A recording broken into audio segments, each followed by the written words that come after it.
My husband and daughter shut me out for a month, so I chose to leave. 5 years later, he called and asked me to attend our daughter's wedding. I went not knowing what to expect. When he saw me there, his hands began to shake, and I finally understood the power of walking away. "Dad, did you hear something? Like weird white noise." I stood frozen in my own living room, hands still extended toward the TV remote, while my 17-year-old daughter looked right through me and asked her father if he'd heard a noise. Not asked me a question. Just about me. Like I was a malfunctioning appliance. Spencer didn't even glance up from his phone. "Just the house settling, honey. The house settling. That's what I'd become after 20 years of marriage. Not Catherine. Not Mom. Not even an annoyance worth acknowledging. Just ambient noise. Background static. The creaking of old pipes nobody notices anymore." Before we continue, I want to thank you for being here and listening to stories about finding strength in impossible situations. If you believe that no one deserves to be erased from their own life, please consider subscribing. It's free and helps these stories reach others who need to hear them. Now let's see what happens next. That was day 28 of what I'd started calling the erasure. 28 consecutive days of being treated like I didn't exist in my own home. 28 mornings of cheerful greetings met with theatrical silence. 28 evenings of coming home to find them already eating takeout they hadn't bothered to save for me. I'd actually started checking mirrors that week, touching walls to confirm I could still interact with physical objects. I'd Googled, "Can you be dead and not know it?" at 2 a.m. 3 nights ago, which tells you everything about my mental state. The remote sat on the coffee table between them, just 18 inches from where I stood. Lily snatched it away the moment I reached for it, clutching it against her chest like I was trying to steal something precious. "We're watching something," she said, not looking at me. "I just need 5 minutes," I heard myself say, hating how my voice had taken on this pleading quality. "Just to check the news. 5 minutes." Lily's eyes stayed fixed on the television screen where some reality show couple was having a scripted argument. "We're at the good part." The good part. There was always a good part. Every single time I wanted to use the TV I'd helped pay for in the house I'd helped maintain, there was always some critical moment I'd be interrupting. I stood there another moment, my arms still outstretched stupidly before letting it drop to my side.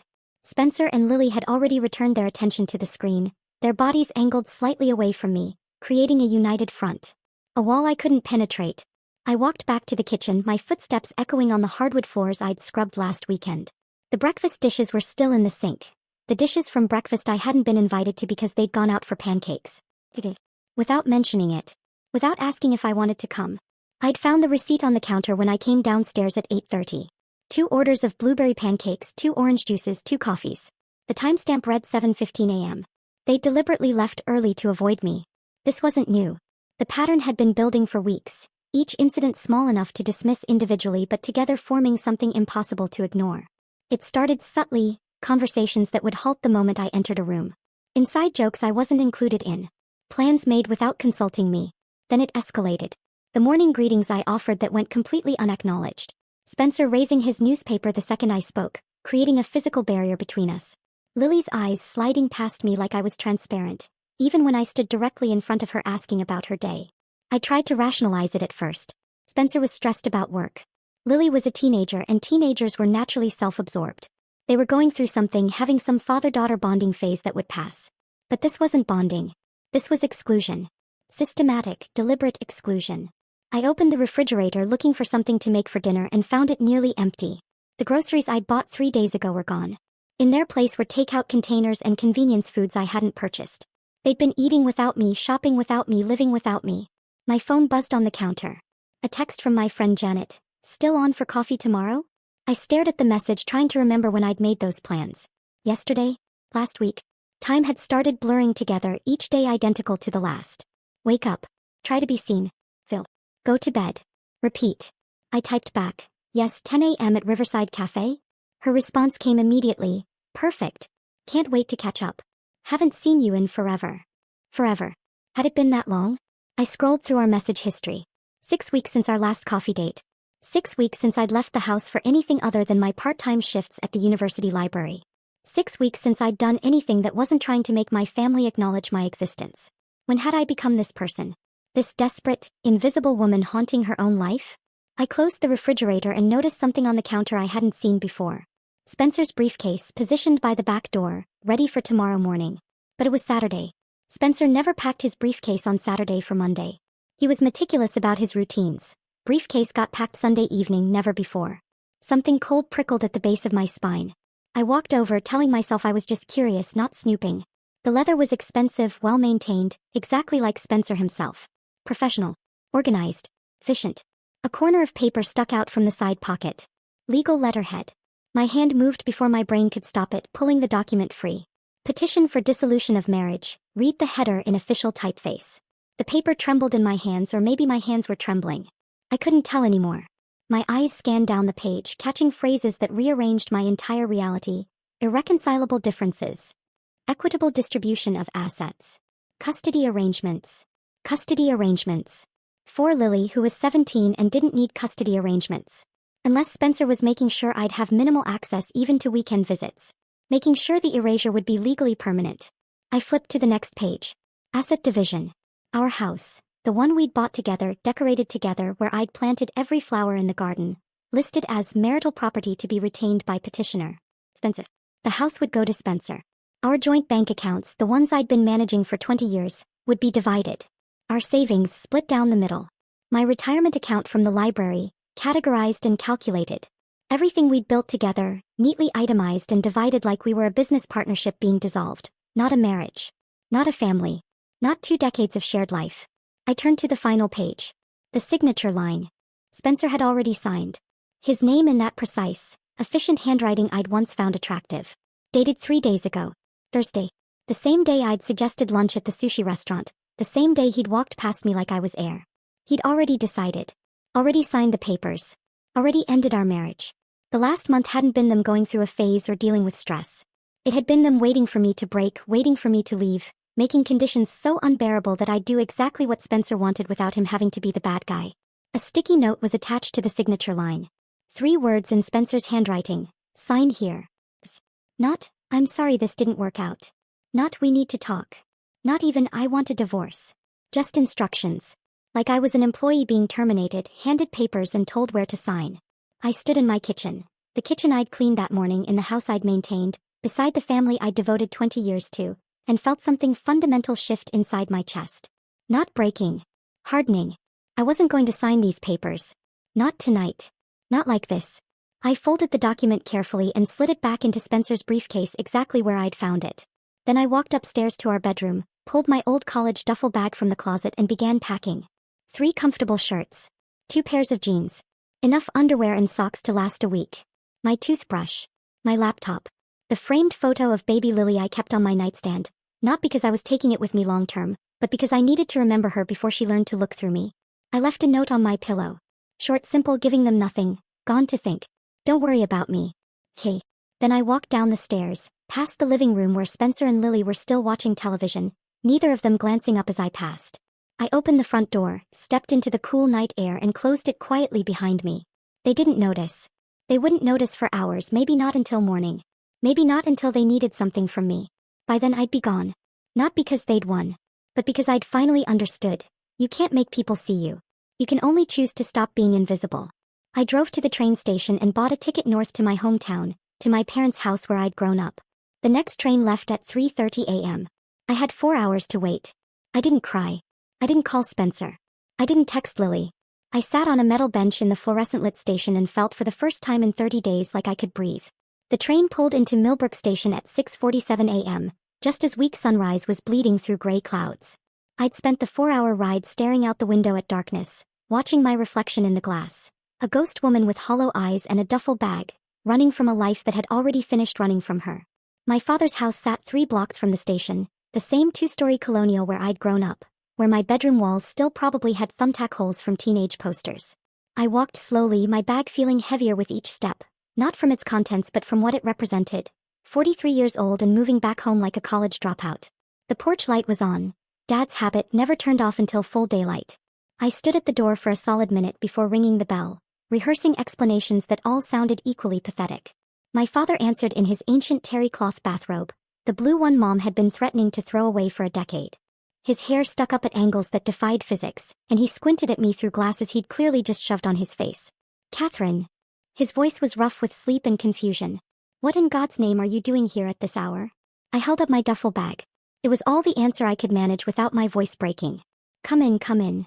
He stepped aside, ushering me into the living room that hadn't changed since 1995. Same floral couch Mom had reupholstered twice. Same family photos on the mantle. Same safe, unchanging space where the worst thing that ever happened was a broken lamp or a bad report card. Harold. Mom's voice drifted down from upstairs, alert despite the early hour. Retired school principals never really lost the ability to wake at the first sign of something wrong. Who's at the door at this ungodly hour? It's Catherine Eleanor. He's visiting. Pause. A long one. I could practically hear Mom's brain cataloging the implications. Catherine unannounced at dawn with luggage. I'll be right down. Dad guided me to the couch, took my bag, set it by the stairs. I'll make coffee, he said, which was his default response to any crisis. Heart attack. Coffee. Car accident. Coffee. Daughter showing up fleeing her marriage? Coffee. I sat on that floral couch and felt something inside me finally unlock. My hands were shaking. Not from cold or fear, but from the simple fact that someone had opened a door for me. Someone had said my name and looked directly at me while saying it. They've been pretending I don't exist, I said when Dad returned from the kitchen, not bothering with preamble. Spencer and Lily. For a month. Like I'm furniture. My voice cracked. Like I'm the house settling. Dad's face did something I'd rarely seen. It cycled through confusion, then understanding, then quiet, dangerous fury. The kind of anger that doesn't explode but burns steady and hot. He'd been a civil engineer for 40 years, a man who solved problems with math and logic, but in that moment he looked like he wanted to solve Spencer with his fists. How long? He asked. 30 days. I counted. He nodded slowly, processing. And you left. I found divorce papers. He'd already signed them. Just left them for me to find with a sticky note telling me where to sign. That son of a... He stopped himself, glanced toward the stairs where Mom's footsteps were approaching. That's not how you end 20 years. Apparently it is. Mom appeared in the doorway wearing her quilted robe, her gray hair in the braid she'd slept in for as long as I could remember. She looked at me, then at Dad, then back to me, and I watched her retired principal assessment skills kick in. I'll make breakfast, she said. Catherine, you look half-starved. Harold, set the table. That was Mom. Crisis management through routine and food. 20 minutes later, I sat at their kitchen table. The same table where I'd done homework and eaten family dinners and announced I was marrying Spencer 20 years ago.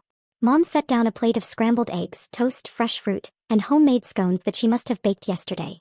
She poured coffee, sat down across from me, and delivered her assessment with the same unflinching honesty she'd used on struggling students for 4 decades. You've been disappearing for years, haven't you?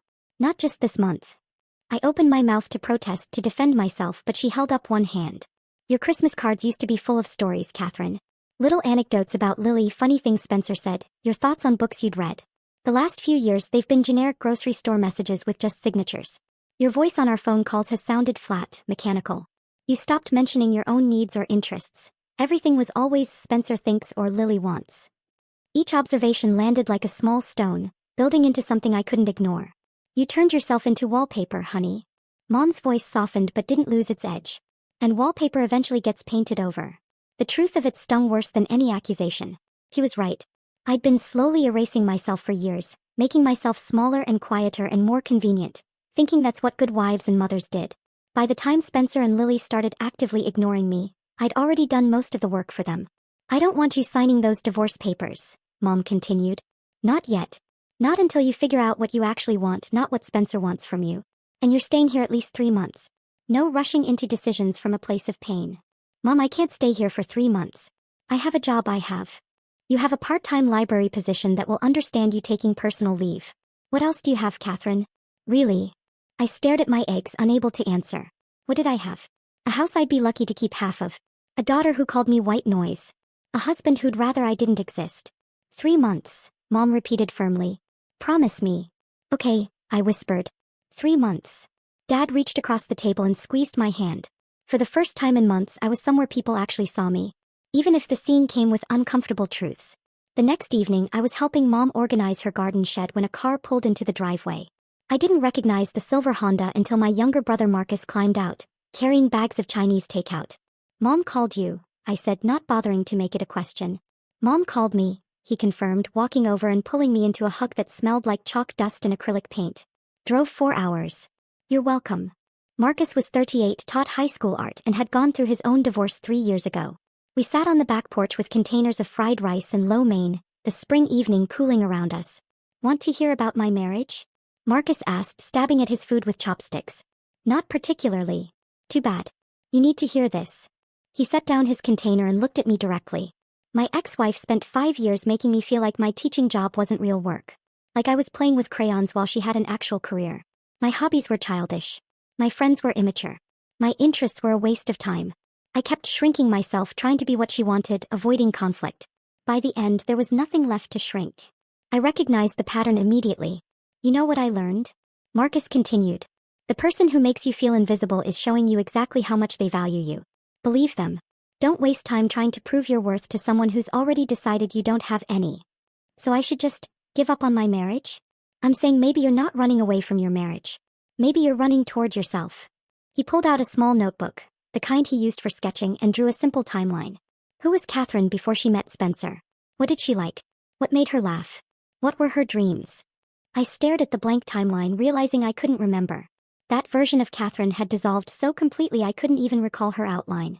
3 months, Marcus said. Mom told me her terms. Use that time to find her again.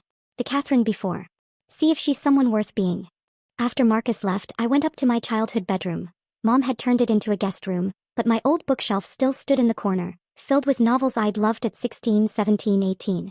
Books I'd read before Spencer, before Lily, before I became someone whose existence was negotiable. My phone sat on the nightstand silent. It had been silent for 7 days now. No calls from Spencer asking where I was. No texts from Lily checking if I was okay. Nothing. Part of me had expected anger, furious messages demanding I come home and stop being dramatic. Part of me had hoped for worry, concerned calls asking if I was safe. Instead, silence. They genuinely didn't care that I'd left. Or worse, they were relieved. I cycled through emotions faster than I could name them. Rage at their indifference. Grief over my failed marriage.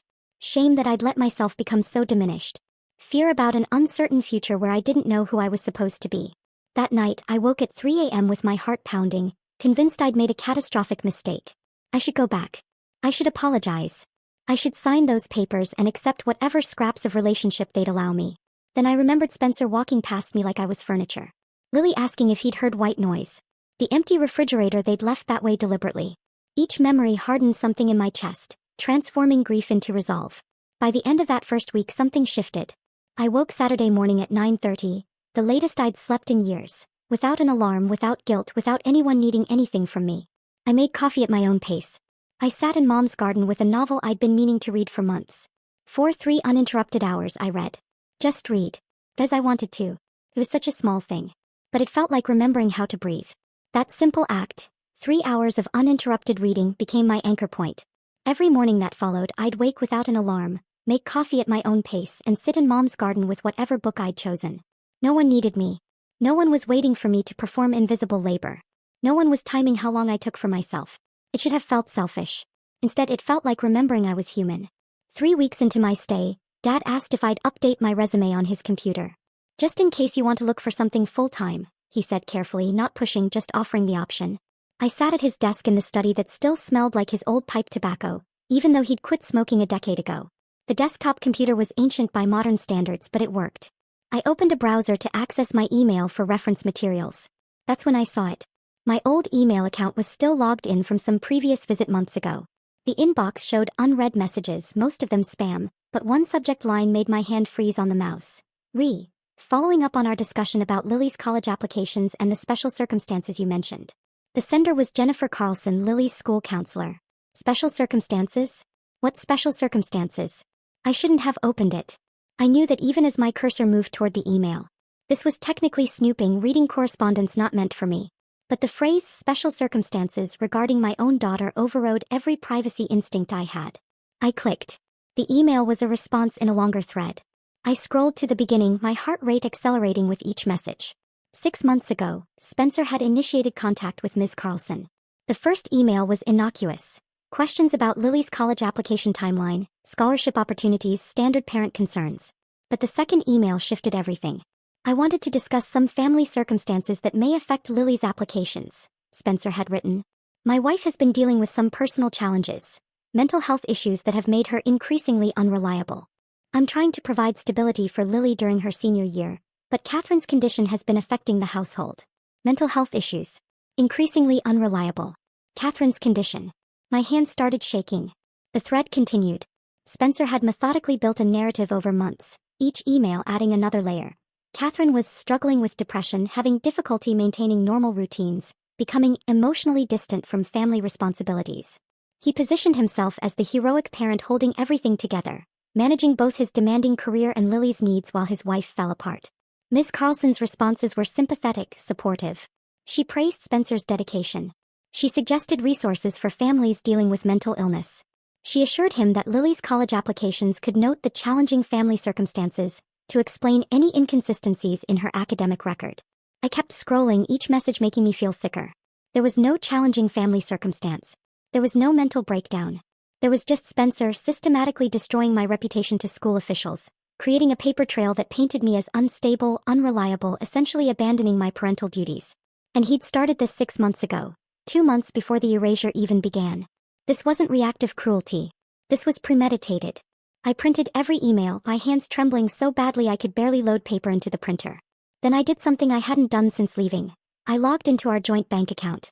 I'd been managing our finances for 20 years. I knew every account number, every password, every automatic payment.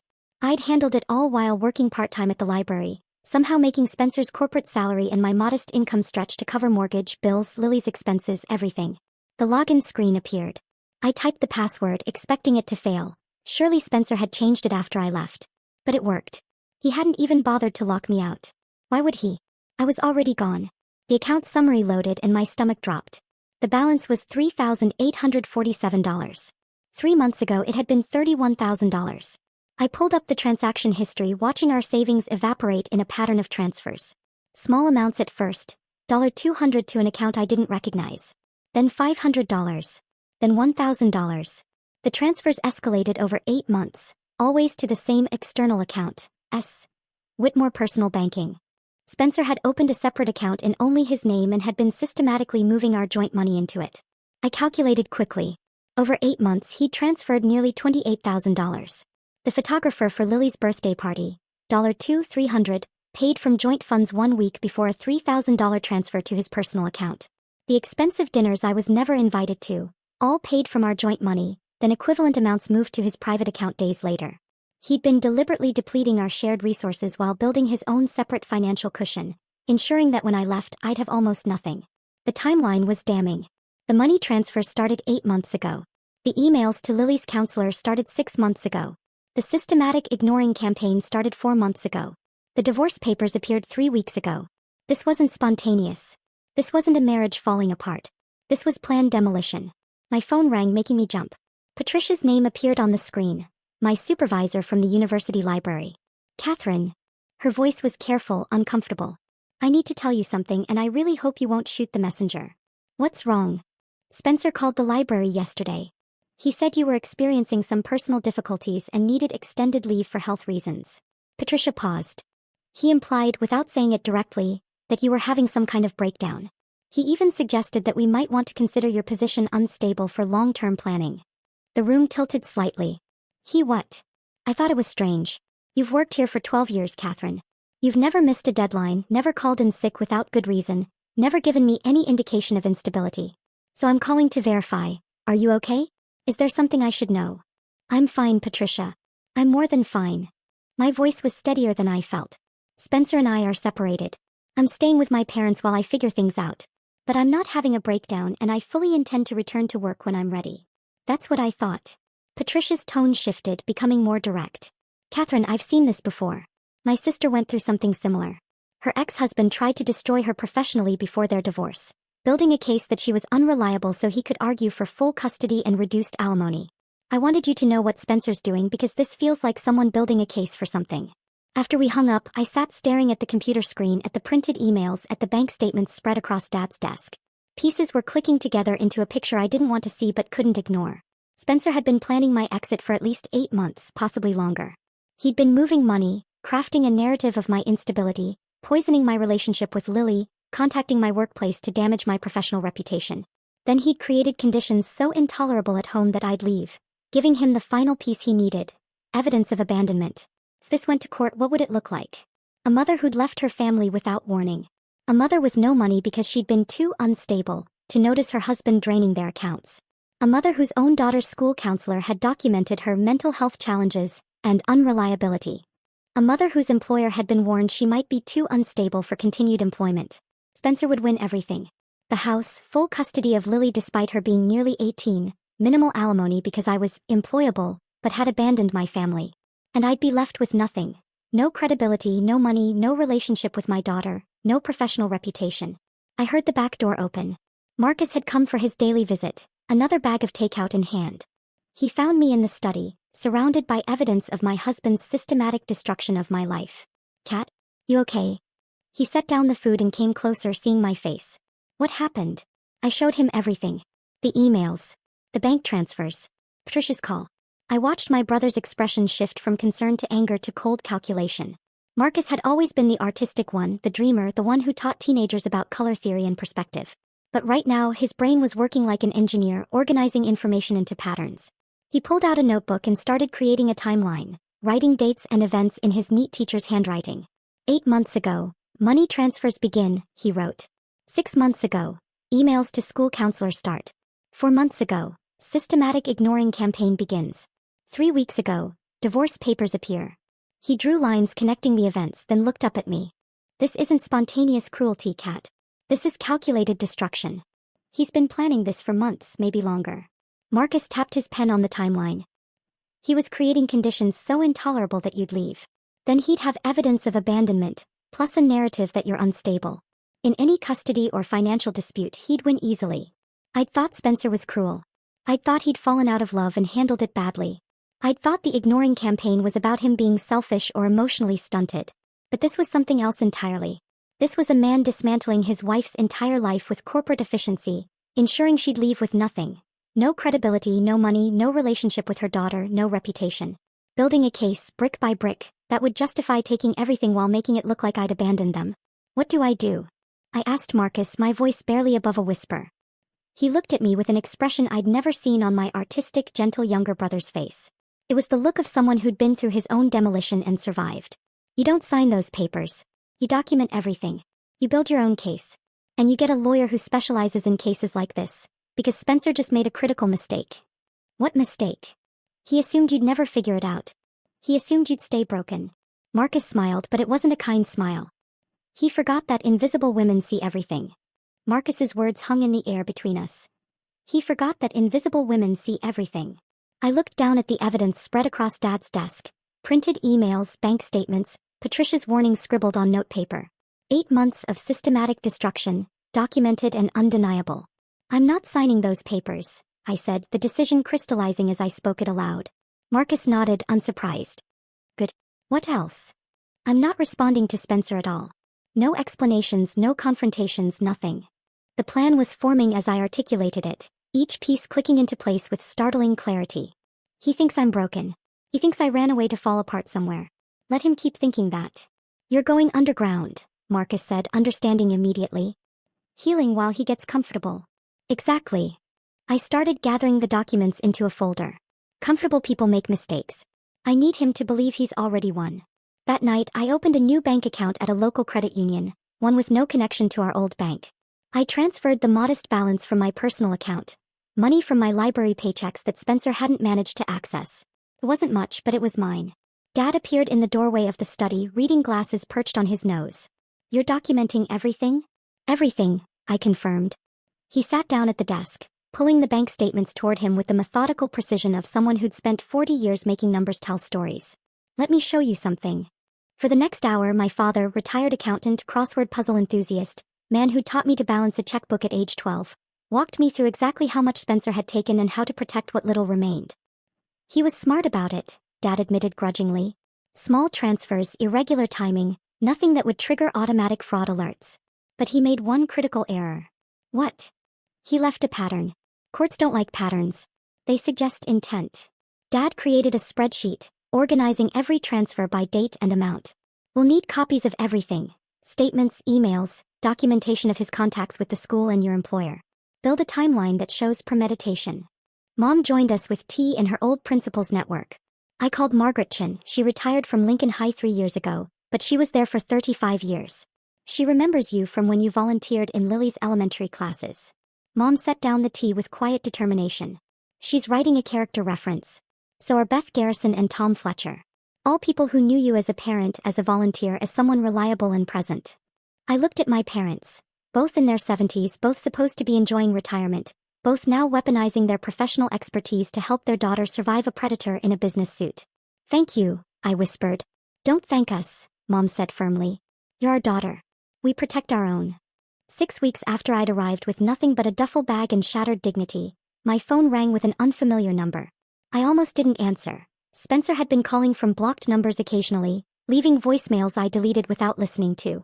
But something made me pick up. "Catherine Whitmore?" The voice was professional, female, warm. "Speaking. This is Dr. Rebecca Walsh.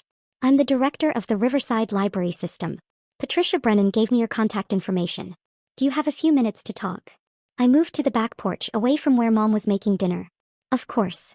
Patricia spoke highly of your work. 12 years at the university library, your cataloging system overhaul, your outreach programs. I'm impressed." Papers rustled on her end.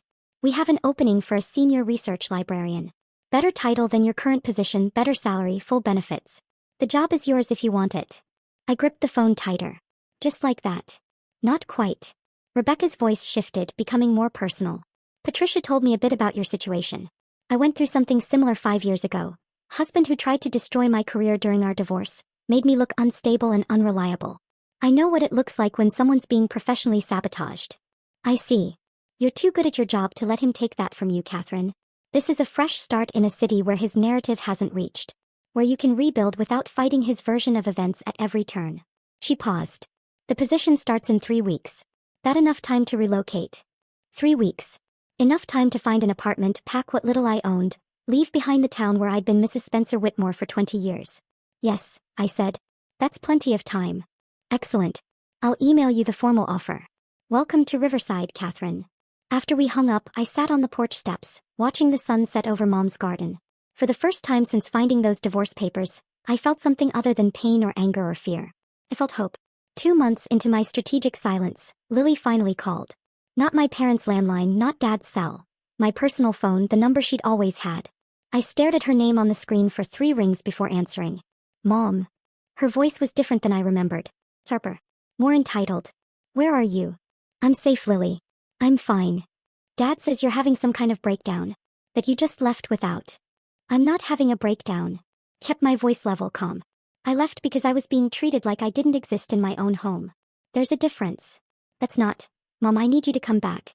I have to submit college applications and I need your signature on financial aid forms. This is important." Not, "I miss you." Not, "Are you okay?" Not, "I'm sorry for how we treated you. I need your signature." Then I heard it, Spencer's voice in the background, muffled but distinct. "Tell her she's being selfish. Tell her she's ruining your future." My daughter wasn't calling on her own. She was reading from a script. Something hardened in my chest, transforming the last soft places into something more durable. "Lily," I said quietly, "I'm not having a breakdown. I'm having a breakthrough. When you're ready to have an honest conversation about why I left, one where your father isn't coaching you, call me back." "Mom, wait." I hung up. My hands were shaking, but my resolve was solid steel. Marcus appeared in the doorway. He'd been staying for dinner, had obviously overheard. He crossed the room and squeezed my shoulder. "That was perfect," he said. "Don't let them pull you back into that dynamic." She didn't even ask if I was okay. "I know." His voice was gentle but firm. "Because she's been told you're not. She's been fed a narrative for months, Kat. It'll take time for her to question it. If she ever does." "If she ever does," Marcus agreed. "But you can't sacrifice yourself on the altar of maybe. You gave her 20 years. Now you give yourself a chance." 3 weeks later, I stood in my new apartment in Riverside Meadows. 1 bedroom, functional kitchen, living room with windows that let in afternoon sun. The furniture was secondhand but clean. The dishes were mismatched but mine. The space was small but entirely my own. My first night there, I sat on my thrift store couch with Chinese takeout and realized something profound. I was content. Not happy yet, that would take time. But content in a way I hadn't been for years. Maybe decades. No one knew where I was except my parents and Marcus. No one could walk past me like I was furniture. No one could discuss me like I was a malfunctioning appliance. I found a yoga studio 3 blocks away, joined an evening class where the instructor had gray hair and laugh lines and called everyone dear.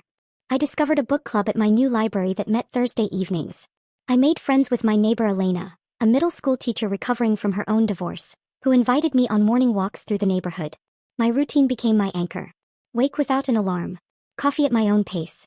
Work where people valued my expertise. Evenings that belonged entirely to me. Weekends for farmers markets, hiking trails, documentary films at the independent cinema downtown. I learned I liked red wine better than white. That I preferred mystery novels to romance. That sleeping late on Sundays without guilt felt like luxury. Simple discoveries that should have happened decades ago. 3 months became 6. 6 became a year. The seasons changed and I changed with them. Not dramatically but steadily, like a plant finally getting enough light. I wasn't just surviving Spencer's demolition. I was discovering who Catherine had been before she became Mrs. Whitmore, before she learned to make herself small and quiet and convenient. I was finding the woman who'd laughed at spilled coffee at a conference, who'd made ridiculous marketing slogans for impossible products, who'd believed she deserved to take up space in the world.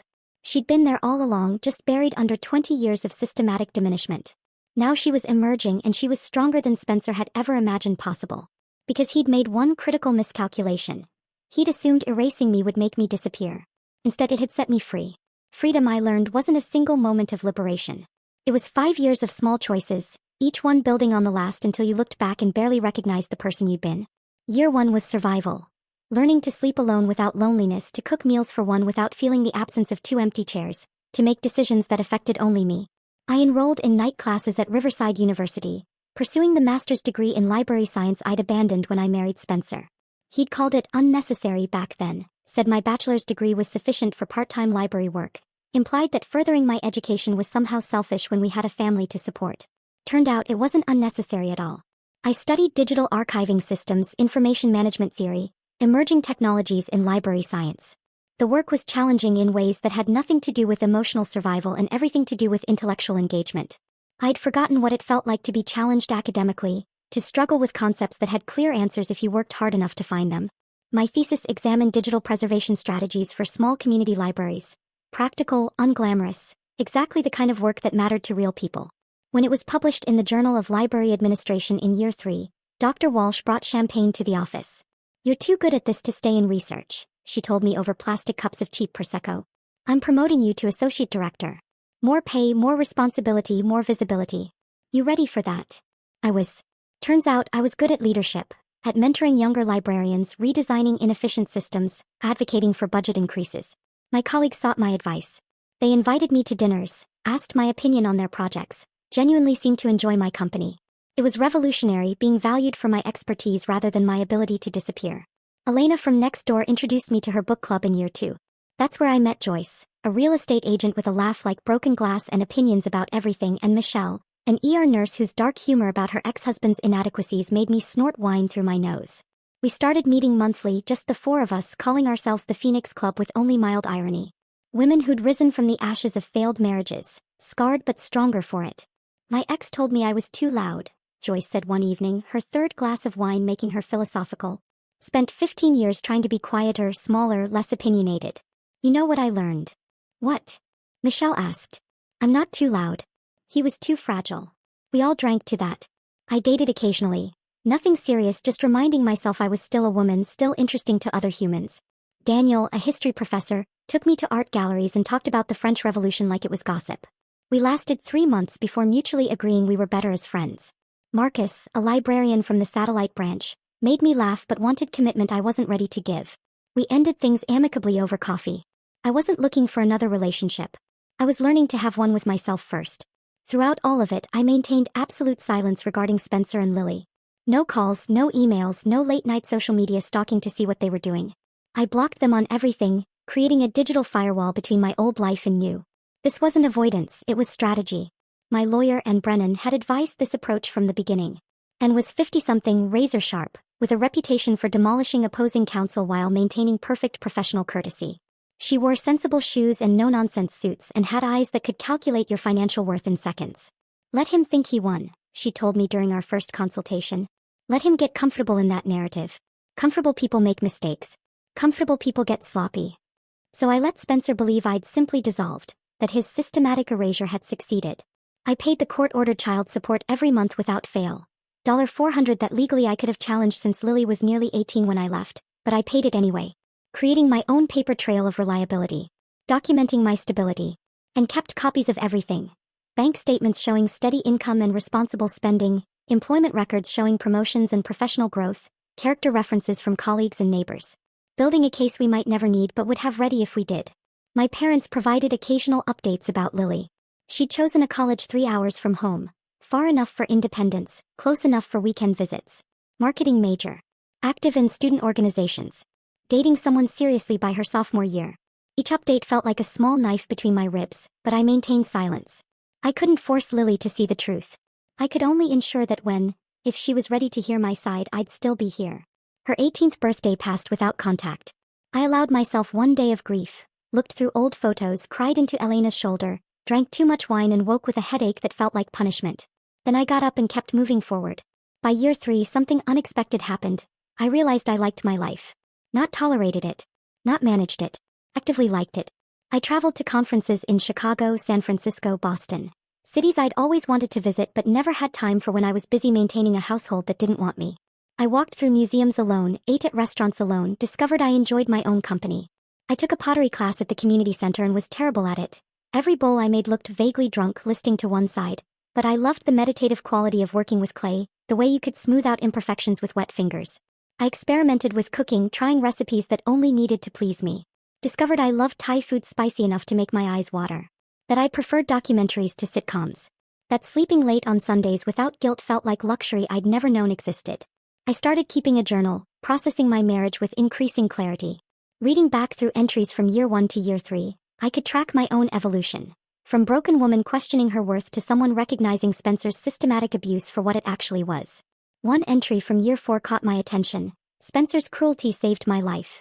If he'd been merely neglectful, ordinarily unhappy, gradually distant, I would have stayed forever trying to fix things. But his calculated erasure was so extreme, so deliberate, that leaving became my only option for survival. He freed me by trying to destroy me. How's that for irony? I realized something profound that year. I didn't miss my marriage. I missed the idea of what I'd thought my marriage was supposed to be. The fantasy I'd constructed in my head that had never actually existed. The reality had been 20 years of slowly shrinking myself, making myself smaller and quieter and more convenient, until there was almost nothing left to shrink. Spencer hadn't suddenly become cruel. He'd always been this way. I'd just been too invested in the fantasy to see it clearly. Year 5 arrived quietly. I was 48, owned no property, had modest savings, a job I loved, friends who actually wanted to spend time with me. My life wasn't impressive by external standards. No fancy house, no impressive title, no Instagram-worthy highlights. But it was mine. Completely authentically mine. That Tuesday evening in late April, I was heating tomato soup and debating between the ocean documentary I'd been saving or mindless cooking competition shows when my phone buzzed. Unknown number. Probably spam about extended car warranties or duct cleaning services. But something, instinct, curiosity, fate made me answer. Hello, Catherine. Spencer's voice. After 5 years of silence, suddenly in my kitchen through this small rectangle of glass and circuits. Every muscle in my body went rigid. My first instinct was to hang up immediately, block the number, maintain the careful separation I'd built. But curiosity overrode self-protection. I'm here, I managed, my hand gripping the counter edge. He sounded different. Older maybe. Uncertain in a way I'd never associated with Spencer Whitmore, who'd always known exactly what he wanted and how to get it. I wasn't sure if this was still your number. It is. I didn't elaborate. Didn't tell him I'd kept it specifically hoping Lily might call someday. Didn't give him anything. Awkward pause. I heard background noise, voices, music, movement. He wasn't alone. How have you been? The question was so absurd I almost laughed. 5 years of systematic destruction, of silence, of treating me like I'd never existed, and now he wanted to know how I'd been? Fine, I said flatly. Why are you calling, Spencer? He took a breath, the kind people take before difficult announcements. Catherine, Lily is getting married. The words hit like physical impact. My little girl, not little anymore. 22 years old. Getting married to someone I'd never met, at a wedding I'd never be invited to, living a life I knew nothing about. Married, I repeated because my brain needed a moment to process. Yes. To a wonderful young man named James Morrison. They met in college, been together 2 years. The wedding is next month. Next month. She'd been engaged for who knows how long, planning this wedding, choosing flowers and venues and dresses, and I was learning about it through a phone call 5 weeks before the ceremony. I hope she's happy. She is. Catherine. His voice shifted, becoming more hesitant. You should come. To the wedding. I nearly dropped the phone. The audacity was breathtaking. 5 years of silence, of treating me like I'd never existed, and suddenly I was supposed to show up at my daughter's wedding like nothing had happened? You want me at the wedding? Yes. She's your daughter. You should be there. But as Spencer talked, explaining the date, the venue, the time, I detected something in his voice I hadn't anticipated. Something that sounded almost like fear. He was afraid of something. I couldn't identify what, but it was there, threaded through his words like a hairline crack in expensive porcelain. She misses you, he said quietly. I did laugh then. Couldn't help it. Funny way of showing it. 5 years, Spencer. Not a single call, text, or email. Not on my birthday, not on holidays, nothing. But now she misses me. People change, Catherine. Time changes things. Yes, I agreed. It certainly does. I should have said no. Should have told him exactly where he could put his wedding invitation. Should have hung up and blocked his number and continued my carefully constructed life without him. Instead, I heard myself say, I'll think about it. After he hung up, I stood in my kitchen with cold soup and a phone that felt heavier than it should, trying to understand what had just happened. My daughter was getting married. And somehow, impossibly, I just agreed to consider attending. I stared at my phone long after Spencer hung up, the screen dark and silent, my soup forgotten on the counter. My daughter was getting married. To someone named James Morrison. At Riverside Country Club. Next month. And I'd said I'd think about attending. The absurdity of it hit me all at once. 5 years of silence and suddenly I was supposed to show up at a wedding like nothing had happened? Like I hadn't been systematically erased from their lives? Like Spencer hadn't spent months building a case that I was unstable, unreliable, essentially abandoning my family? I needed perspective. I needed people who'd tell me the truth, not what I wanted to hear. I texted the Phoenix Club group chat. Emergency meeting. My place. Tomorrow night. Bring wine. Elena responded first. On it. Everything okay? Define okay, I typed back. The next evening, my small living room filled with the women who'd become my chosen family. Elena arrived with 2 bottles of red wine and concern etched on her face. Joyce brought fancy cheese and her trademark bluntness. Michelle showed up straight from a 12-hour shift, still in scrubs carrying chocolate. I told them everything. Spencer's call, the wedding invitation, the 5 years of silence suddenly broken for this. Why now? Elena asked immediately, her teacher's instinct for hidden motives kicking in. Why reach out after 5 years of nothing? What changed? Maybe Lily insisted, I offered weakly. Did Spencer say that? Joyce was already pouring wine with the efficiency of someone who'd had this conversation before. Because in my experience, people don't suddenly remember you exist unless you're useful to them. What do they need from you, Catherine? I hadn't thought about it that way. I don't know. My presence? My blessing? Your compliance, Michelle said quietly, her nurse's ability to see through symptoms to root causes serving her well. They want you to show up, play nice, fit into whatever narrative they've created about your absence. Make it look like everything's fine, like they're the gracious ones allowing you back in. The wine was sharp on my tongue, or maybe that was just the bitterness of recognition. But here's the real question, Michelle continued, leaning forward. What do you want, Catherine? Not what's right or fair or expected. Not what a good mother should want. What do you actually want? I set down my wine glass, trying to articulate something I'd been avoiding examining too closely. I want to see her, I admitted. I want to know if she ever thinks about me. If she remembers that I used to make her lunch with little notes. If she ever wonders what really happened 5 years ago. And, Joyce prompted. And I want Spencer to see me. The truth came out harder, sharper. I want him to see what he threw away. I want him to confront the woman he tried to erase, who rebuilt herself into something he doesn't recognize or control anymore. Elena smiled slowly. Now we're getting somewhere. That's not revenge, I said quickly. I'm not trying to ruin anything. It's not revenge, Michelle agreed. It's closure. And honestly, it's justice. He tried to destroy you. You showing up whole and thriving, that's the best response you could give him. We talked for 3 hours working through scenarios, motivations, risks. By the time they left, I'd made my decision. I was going to the wedding. The next morning, I met Brennan at our usual coffee shop downtown.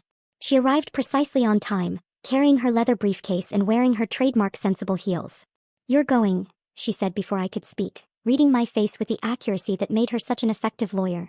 I'm going. And ordered a black coffee, sat down across from me with the posture of someone preparing for negotiation. Then we do this strategically. This is either a trap or an opportunity, maybe both. She pulled out a legal pad, started making notes as she talked. If you go armored. Treat it like a deposition. Speak only when necessary. Observe everything. Give them nothing. No anger, no tears, no explanations they can twist later. You're composed, dignified, present because you choose to be. I can do that. Also consider bringing someone. A date, a friend. Evidence that you've moved on, that you have a life they're not part of. Anne's pen tapped against her notepad. Men like Spencer can't stand the idea that you survived without them. Show him you didn't just survive. You flourished. That's more devastating than any revenge you could plan. I thought about it, then shook my head. No. This is something I need to do alone. Bringing someone would look like I'm trying too hard to prove something. Fair point. And made another note. There's also a legal angle to consider. Attending demonstrates your ongoing interest in Lily's life. Your stability. Your willingness to be the bigger person. If any custody or financial issues ever resurface. Lily's 22. There won't be custody issues. You'd be surprised what can come up in divorce modifications. Better to have this documented, that you made the effort, that you were willing to attend despite years of exclusion. And looked up from her notes. I'm not saying that's why you should go. But it doesn't hurt. I was beginning to see the wedding differently, not as a personal event that might bring closure, but as a strategic move in a game I hadn't realized we were still playing. 3 weeks. I had 3 weeks to prepare. I treated it like preparing for battle because in many ways that's exactly what it was. The dress took 2 days to find, elegant but not extravagant, sophisticated but clearly affordable. Something that said, I'm doing well without screaming, I'm trying to impress you. Navy blue, simple cut, appropriate for a wedding without trying to compete with anyone. I got my hair cut and styled, not dramatically different, just refined. Professional. The stylist, a chatty woman named Carmen, asked if I was going somewhere special. My daughter's wedding, I said, and the words felt strange in my mouth. How wonderful. You must be so excited. I smiled noncommittally and changed the subject. At home I practiced in front of the mirror. Not what I'd wear or how I'd look, but what I'd say if forced into conversation. How have you been? Simple question, loaded implications. I've been well, thank you. Neutral gives nothing away. Where have you been? Slightly accusatory. I've been building a life for myself. And you? Turn it back, don't explain. Why did you leave? Direct confrontation. I left because I was being treated like I didn't exist. I chose to exist elsewhere. Truth without anger. I ran through scenario after scenario. Lily confronting me at the reception. Spencer trying to play victim to his new in-laws. Meeting James and his family, who'd probably been told some version of the unstable mother story. Stay calm. Maintain boundaries. Refuse to be drawn into drama. Elena called 3 times offering to attend as support. You don't have to do this alone, Catherine. I know. But I need to. Why? Because showing up alone proves I don't need anyone to validate my existence. I'm there because I choose to be, not because someone's holding my hand. The night before the wedding I couldn't sleep. I laid out my dress, checked my car for gas, made sure I knew the exact route to Riverside Country Club. Then I did something I hadn't done in 5 years. I pulled out old photo albums from the box I'd brought when I moved. Pictures of Lily as a baby, chubby-cheeked and grinning. As a toddler with paint in her hair from an art project gone wild. At 7, missing her front teeth, holding up a spelling bee trophy. I let myself feel it. The grief of missing years, the ache of memories that belonged to someone I used to be. The loss of watching my daughter grow into adulthood, of being excluded from college visits and boyfriend introductions and engagement celebrations. I cried for about 20 minutes, then put the photos away. Tomorrow wasn't about reclaiming the past. It was about facing it with dignity intact. The morning of the wedding arrived with perfect spring weather. Sunny, warm, the kind of day that made weddings look like magazine spreads. I woke at 6, too anxious to sleep, moving through my morning routine with mechanical precision. Coffee. Toast I couldn't taste. Shower. Careful application of makeup that enhanced without announcing itself. The navy dress that fit perfectly. Modest jewelry. Comfortable but elegant shoes. I looked in the mirror and saw a woman who'd survived something that should have destroyed her. Who'd rebuilt from nothing into something solid and real. Good enough. The drive to Riverside Country Club took 40 minutes on highways lined with flowering trees, nature providing free wedding decorations. I used the time to breathe, to center myself with techniques from yoga classes I'd been taking for years. I reminded myself with each breath, I don't need anything from these people. Not forgiveness. Not reconciliation. Not understanding. I'm attending because Lily is still my daughter, because I refuse to be erased from this milestone, because showing up is more powerful than hiding. The country club appeared like something from a wealth magazine. Marble columns, professionally landscaped grounds, valet parking for luxury vehicles that cost more than my annual salary. I drove past the valet, finding a regular parking spot at the edge of the lot where my 10-year-old sedan wouldn't look quite so out of place. I sat there for 15 minutes watching guests arrive. Women in designer dresses and men in expensive suits. Everyone looking like they belonged to this world of country clubs and destination weddings and trust funds. I didn't belong here. I'd never belonged here even when I was married to Spencer. But I'd built something better. Something real and mine and not dependent on anyone else's approval. I was here because I chose to be. Present. Visible. Undeniable. I checked my reflection one last time in the rearview mirror, grabbed my small purse and opened the car door. Time to remind them what they'd lost when they decided I didn't matter. The country club entrance felt like walking into a different universe. One where wealth whispered instead of shouted, where everything from the doorman's polished shoes to the subtle scent of expensive florals announced that this was a world I'd never quite belonged to. I bypassed the guest book, not wanting to announce my presence more than necessary, and followed the flow of well-dressed strangers toward the ceremony space. The venue opened up like a scene from a bridal magazine. White roses cascading from every surface, silk ribbons the color of champagne, enough candlelight to make the afternoon seem romantic rather than excessive. I found a seat in the back row, close enough to witness but far enough to slip away if things went wrong. Around me, guests chatted in the easy way of people who all knew each other, who all belonged to the same social circles, country clubs, vacation destinations. I recognized no one. Not a single face. 5 years ago I would have known these people. Spencer's colleagues, our neighbors, the parents from Lily's school. But clearly, an entirely new social ecosystem had formed in my absence. These were people from Spencer's post-Catherine life. James's wealthy family. Lily's college friends who'd never met her mother. The evidence of my complete erasure was everywhere I looked. A string quartet began playing, something classical and emotional that I didn't recognize. Guests quieted, stood, turned toward the back entrance. The procession started with bridesmaids in sage green dresses, then groomsmen in perfectly tailored suits, then flower girls scattering petals with varying degrees of cooperation. Then Lily appeared. My breath caught painfully in my chest. She was breathtaking. Not just pretty or lovely, genuinely stunning in a way that momentarily stopped time.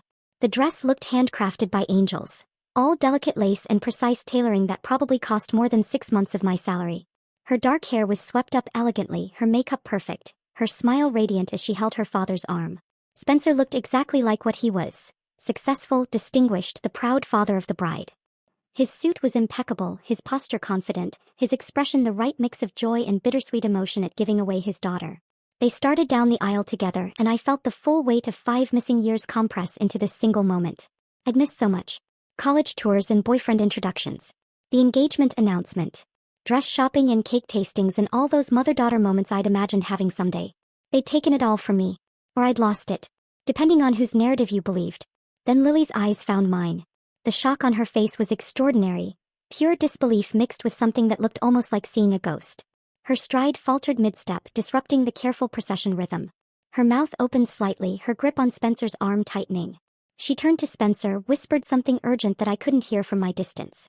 Spencer's head turned slightly, following her gaze until his eyes landed on me.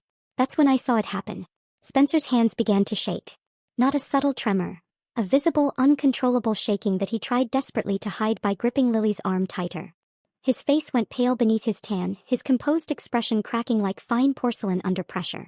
Several guests in the front rows noticed, exchanging concerned glances and whispered questions. Spencer tried to steady himself, taking a breath and resuming the walk down the aisle, but the shaking continued. He hadn't expected me to actually come. He'd invited me thinking I'd refuse, giving him the moral high ground of, we invited her but she chose not to attend. Or maybe Lily had insisted, and he'd called assuming 5 years of silence meant I'd disappeared completely from her life. But here I was. Present. Composed. Whole. And watching his carefully constructed world tilt slightly off its axis. They reached the altar where James waited, handsome in that generic way of young men from good families, with kind eyes and an expensive haircut. He looked at Lily like she was precious, which counted for something. Spencer released her arm, hands still trembling as he stepped back to his seat in the front row. The officiant began speaking about love and commitment and partnership. Words that should have been beautiful but felt hollow in my mouth after what I'd experienced. I watched the ceremony unfold. The vows, the ring exchange, the reading from Corinthians about love being patient and kind, and felt oddly detached from it all. I wasn't watching Lily and James. I was watching Spencer. He kept glancing back toward my seat, his composure slipping further with each look. His face was a mask of something I was slowly beginning to identify. Fear. Spencer was afraid. Not of me specifically. I posed no physical threat, no legal danger, nothing concrete. He was afraid of what I represented. The woman he'd systematically erased who should have stayed erased. The wife he'd driven away who should have stayed broken and invisible. But here I was, sitting in the back row of his daughter's wedding, wearing a nice dress and calm expression, having rebuilt myself into someone he no longer recognized or controlled. My mere presence was a threat to the narrative he'd spent 5 years building. And in that moment, watching Spencer's facade crack under the weight of confronting what he'd destroyed, I understood something profound. I'd spent 5 years thinking that leaving made me weak. Thinking that I'd failed as a wife and mother by choosing to walk away rather than endure. But I'd been wrong. The real power wasn't in staying and enduring systematic cruelty, trying to fix something that was deliberately broken. The real power was in walking away. In becoming so completely whole without them that your very presence became testimony to their failure. Spencer had tried to erase me and I'd let him think he'd succeeded. Then I'd rebuilt myself so thoroughly that when he finally saw me again, he didn't recognize the woman standing before him. That was power. Quiet, undeniable power.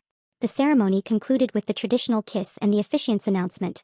I present to you Mr. and Mrs. James Morrison. Guests applauded. The string quartet launched into something joyful. Lily and James walked back down the aisle together, newlyweds glowing with happiness and youth and the confidence of people who'd never been systematically destroyed. As they passed my row, Lily's eyes found mine again. This time the expression was different. Confusion mixed with something that might have been shame. Or maybe anger. Or maybe just the complicated emotion of seeing your mother for the first time in 5 years at your wedding. I nodded once. A simple gesture that encompassed everything I couldn't say aloud. I see you. I came. I was here for your wedding. I'm still your mother even if you've forgotten that. Then they were past me, surrounded by guests offering congratulations and taking photos. As people began moving toward the reception hall, following signs to cocktails and dinner, I stood and quietly walked in the opposite direction, toward the exit. I'd come for the ceremony. That was the commitment I'd made to myself. I had no interest in the reception, in making small talk with strangers who believed whatever story Spencer had told about the unstable mother who'd abandoned her family. I had no interest in pretending I belonged to this world of country clubs and expensive weddings and people who'd watched me be erased without question. I'd done what I came to do. I'd been present. Visible. Undeniable. That was enough. I pushed through the heavy doors into spring afternoon sunshine, the warmth hitting my face like a benediction. As I walked across the parking lot toward my car, I felt something unexpected. Lightness. The weight I'd been carrying for 5 years. The shame, the questions, the wondering if I'd somehow failed, began lifting like fog burned away by sun. I hadn't failed. I'd survived something designed to destroy me. I'd chosen myself when no one else would. And there was no shame in that. I was unlocking my car when I heard footsteps running across pavement. Catherine. Wait. Spencer's voice, breathless and urgent. I turned slowly, deliberately, finding him stopped about 10 feet away. His wedding guest composure was completely shattered. Face pale, tie slightly askew, hands still trembling at his sides. You came, he said, as if stating the obvious would somehow make sense of it. You invited me, I replied calmly. We stood there in the parking lot, two people who'd once promised forever, now strangers with 20 years of complicated history stretched between us like a minefield. I didn't think you actually would, Spencer admitted, his voice cracking slightly. After everything you did to me, you mean? I kept my tone neutral, not angry, just factual. He flinched as if I'd physically struck him. After you systematically erased me from my own life? I continued, each word measured and clear. After you poisoned my relationship with my daughter? After you stole money and destroyed my reputation with carefully constructed lies to her school, to my employer, to anyone who would listen? Which everything are we discussing, Spencer? His face went even paler. Catherine, it wasn't supposed to. Things just got out of hand. I almost laughed. No. Things didn't get out of hand. You planned everything. The ignoring campaign. The financial transfers. The emails painting me as unstable. That wasn't spontaneous cruelty or a marriage falling apart. That was calculated destruction. Spencer's expression shifted, shock that I knew, then something that looked almost like shame, quickly buried beneath defensiveness. Catherine, I held up one hand, stopping him. I don't need your explanation. I don't need your apology. I came today because Lily is still my daughter, and I refuse to be erased from her important moments. But I don't belong to your world anymore. I pulled my car keys from my purse, feeling steadier than I'd felt in years. And honestly, I met his eyes directly. I'm grateful. You showed me exactly what I was worth to you. And it made me realize I was worth so much more to myself. I unlocked my car door, leaving Spencer standing there with whatever words he'd planned to say dying on his lips. As I drove away, I didn't look back. I drove away from Riverside Country Club with steady hands and clear vision, leaving Spencer standing alone in that parking lot with whatever words he'd left unsaid. I didn't look back. Not once. The 40-minute drive home took me through the same flowering trees I'd passed that morning, but everything looked different now. Lighter somehow. The late afternoon sun painted the highway gold, and I drove with my windows down, letting spring air wash through the car. I wasn't processing what had happened with pain or regret. It was more like anthropological curiosity, examining artifacts from a life I used to live, trying to understand how I'd ever believed that version of reality was acceptable. I'd loved Spencer once, built a life with him, believed our partnership mattered, that we were a team facing the world together. Now he was essentially a stranger whose systematic cruelty had accidentally set me free. If he'd been merely neglectful, ordinarily unhappy, I might have stayed forever trying to fix something that was designed to stay broken. But his calculated erasure had been so extreme that leaving became my only survival option. So in a twisted way, I owed him gratitude. I thought about Lily as I drove. My daughter, who was now someone else's wife, living a life I knew nothing about. Part of me hoped she'd eventually understand what really happened 5 years ago. That she'd ask questions Spencer couldn't answer comfortably. That she'd want the truth. But I released the need for immediate reconciliation. I'd learned something crucial over 5 years of silence. You can't force people to see what they're not ready to see. You can only live your truth so completely that when they're finally ready, the door remains open. If that day came, I'd be here. If it didn't, I'd survive that too. At Riverside Meadows, the sunset colored my apartment red and gold. I parked my sedan in my usual spot, climbed the stairs I walked every day, and unlocked the door to my small, perfect space. The first thing I did was change into soft clothes. Yoga pants and an old university sweatshirt. The kind of comfort uniform that would have been unthinkable in my old life, where I always had to be presentable in case Spencer or Lily needed something. I ordered Thai food from my favorite local restaurant, the one where they knew my usual order and always included extra spring rolls. Then I settled onto my second-hand couch, pulled up the ocean documentary I'd been saving, and let David Attenborough's soothing narration wash over me. My phone buzzed halfway through a segment about blue whales. Unknown number. I almost ignored it, but curiosity won. The message was short. Why did you come today? No greeting. No signature. But I knew immediately it was Lily. I stared at those 4 words, reading the accusation underneath. Not, thank you for coming. Not, I'm sorry we haven't talked. Not, can we talk? Just, why did you come today? As if my presence had been an intrusion, a disruption of the carefully constructed narrative where I simply didn't exist anymore. She was angry that I'd shown up. Angry that I'd reminded everyone, her new husband, his family, all those wedding guests, that she had a mother who'd been excluded from her life. I typed several responses and deleted them all. I came because I wanted to see you, to be part of your day, even from a distance. Too needy. I came because your father invited me, and I wasn't going to let him control whether I showed up to my own daughter's wedding. Too confrontational. I came because despite everything, you're still my daughter and I still love you. True but incomplete. Finally, I settled on simplicity. Because you're still my daughter, even if you've forgotten I'm still your mother. When you're ready to talk honestly without your father coaching you, I'll be here. I hesitated, then added, I love you, Lily. Always have. Nothing you've done or not done changes that. I sent the message before I could second-guess myself, then turned off my phone completely. Whatever Lily did with that information was her choice now. I'd said what needed saying. The rest was up to her. I ate my Thai food slowly, savoring the familiar flavors while blue whales glided across my TV screen in their ancient migrations. And somewhere in that quiet evening, watching creatures who'd survived millions of years of change and challenge, I had an unexpected realization. I'd gotten my revenge. Not the revenge I'd fantasized about during those early months at my parents' house, when I'd imagined dramatic confrontations where Spencer apologized and Lily recognized the truth and everyone acknowledged how badly I'd been treated. Actual revenge turned out to be so much subtler. So much more powerful. It was in Spencer's shaking hands when he saw the woman he'd tried to erase, now composed and whole. It was in my ability to walk away from that reception without needing anything from them. No explanation, no closure, no validation. It was in building a life so complete that their approval or understanding became optional rather than essential. The best revenge wasn't destruction. Wasn't confrontation. Wasn't making them hurt the way they'd hurt me. The best revenge was becoming so entirely whole without them that their regret became background noise I didn't need to hear. 5 years ago, I'd thought I lost everything when I left. My marriage, my daughter, my home, my identity as wife and mother.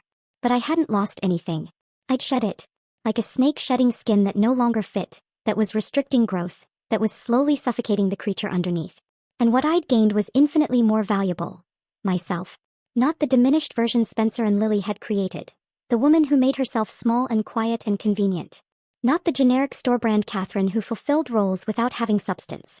The real Catherine. The one who'd laughed at spilled coffee at a conference. Who'd made ridiculous marketing slogans. Who'd believed she deserved to exist fully, loudly, completely. She'd been there all along, just buried under 20 years of systematic diminishment. I finished my dinner, cleaned up the containers, and prepared for bed with the calm routine that had become my anchor over 5 years. Tomorrow was Monday. Team meeting at the library in the morning. We were discussing the summer reading program expansion. Book club Wednesday evening. We were reading a mystery set in Iceland that Joyce had recommended. Yoga class Thursday after work with Elena. Weekend hiking plans with the Phoenix Club, exploring a new trail system 2 hours north. My life wasn't dramatic. It wasn't luxurious. It wouldn't make for impressive social media posts. But it was mine. Genuinely, authentically mine. I'd learned to sleep alone without loneliness, spreading out in my bed without wondering when Spencer would come to bed or whether he'd acknowledge my existence. I ate meals I chose without negotiating preferences or dietary restrictions. I made decisions about my schedule, my finances, my friendships that affected only me. I discovered interests I'd forgotten during my marriage. Marine biology fascinated me now. I'd taken an online course about ocean ecosystems. Pottery remained a hobby despite my complete lack of talent for it. I preferred independent films to blockbusters. Saturday mornings at the farmer's market felt like weekly celebration. I had friends who valued my opinion, colleagues who respected my expertise, neighbors who smiled when I passed and asked how I was doing because they genuinely wanted to know. Most importantly, I had myself back. Not the wife Spencer had molded. Not the mother Lily had taken for granted. Just Catherine, full, complicated, interesting, flawed, real. As I turned off my bedroom light, I felt something unexpected. Peace. Not the peace of resolution where everything gets neatly wrapped up and forgiven. Not the peace of reconciliation where broken relationships get mended. The peace of knowing I'd survived something designed to destroy me. The peace of walking away from people who treated me like background noise and building a life where my voice mattered. The peace of being systematically erased and choosing to redraw myself stronger and clearer than before. Spencer's hands had shaken today when he saw me. That was his burden to carry. The weight of recognizing what he'd destroyed, what he'd lost, what he'd thrown away in his calculated campaign to erase me. But that wasn't my burden anymore. I'd walked away 5 years ago from a house where I was a ghost. Tonight I walked toward tomorrow. Toward my job and my friends and my small apartment and my quiet, genuine life. And that was power enough. The best revenge wasn't destruction. It was freedom. And I was finally, completely free. If this story of quiet strength and walking away had you captivated, hit that like button right now. My favorite part was when Catherine sat calmly in the back row while Spencer's hands began to shake, realizing she'd survived everything he tried to destroy. What was your favorite moment? Drop it in the comments below. Don't miss more powerful stories like this. Subscribe and hit that notification bell so you never miss an upload.